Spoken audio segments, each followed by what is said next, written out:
के बाद ब्राह्मण भी बनाया, तो हम ब्राह्मणत्व को बरकरार रखें, सुरक्षित रखें, ये हमारा दायित्व होता है। मैं व्यासपीठ से आजकल की युवा पीढ़ी को भी समझा रहा हूं, ये सौभाग्य है। कई बार तो ब्राह्मणों में जनेऊ हो जाता, नए बच्चों को जनेऊ पहनने में शर्म लगती है, फटा पैंट पहनने में शर्म नहीं लगेगी।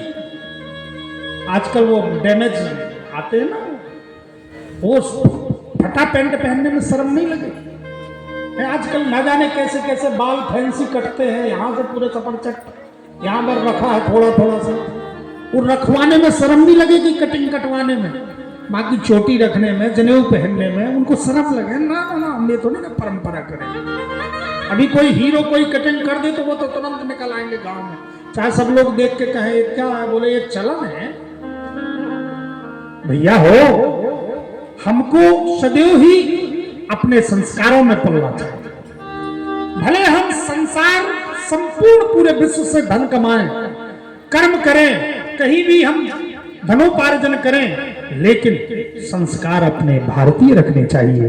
हमें गर्व करना चाहिए, हमारा सौभाग्य है, हमें भगवान ने ऐसे सनातन परंपरा में जन्म दिया है, जिस सनातन परंपरा के पोषक संत गुरुजन होते हैं।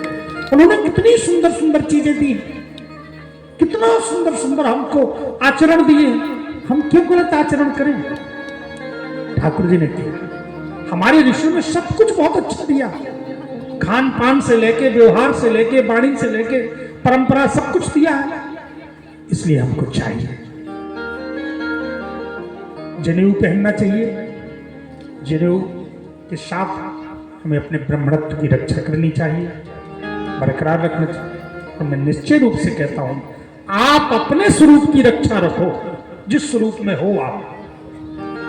मानव तन भगवान ने दिया है, आप अपने स्वरूप की बस रक्षा रखें तो गारंटी है कि आपका कभी भी कोई बाल बांका नहीं होगा। आप जीवन में लक्ष्मी भी प्राप्त होगी, सरस्वती भी प्राप्त होगी, जीवन में सब कुछ स्वरूप पर है। अग्नि का विवाह स्वाहा के साथ हुआ, 13वीं बेटी थी दक्षिण, 14वीं बेटी जिसका नाम था स्वधा, उसका विवाह पितर के साथ, पितर में जब पिंड दान करते तो स्वधा बोलते।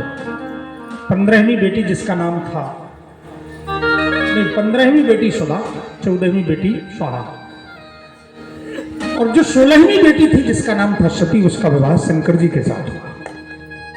सबका तो परिवार चला, पर भोले बाबा का कोई परिवार नहीं चला, क्योंकि शंकर जी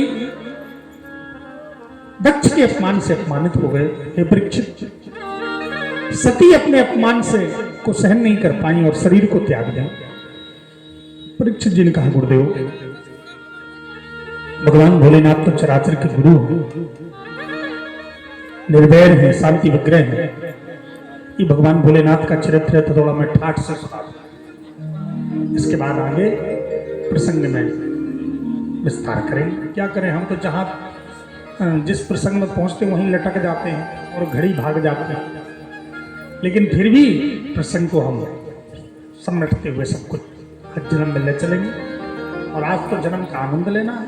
कन्हैया 12 बजे रात में आए थे, हम भी 12 बजे बुलाएंगे, ठीक है ना? ज्यादा हो जाएगा 12। भाई लोग तो कह रहे नहीं महाराज जी, जितने बजे आपको बुलाना हो हम तैयार हैं। पर माताओं की सहमति है कि नहीं? तैयार है कि उठ के भाग जाएंगे? गुरुजी भर बचेंगे 12 बजे रात? चलो 12 नहीं बजाएंगे, हम जल्दी समय से ही करवाएंगे, थोड़ा आधा घंटा एक घंटा बाद लगे, समय से करवाएंगे। खैर, ठाठ से हम शंकर जी का चरित्र सुनाते हैं। परीक्षित जी ने कहा, गुरुदेव, कस्तम चराचर गुरु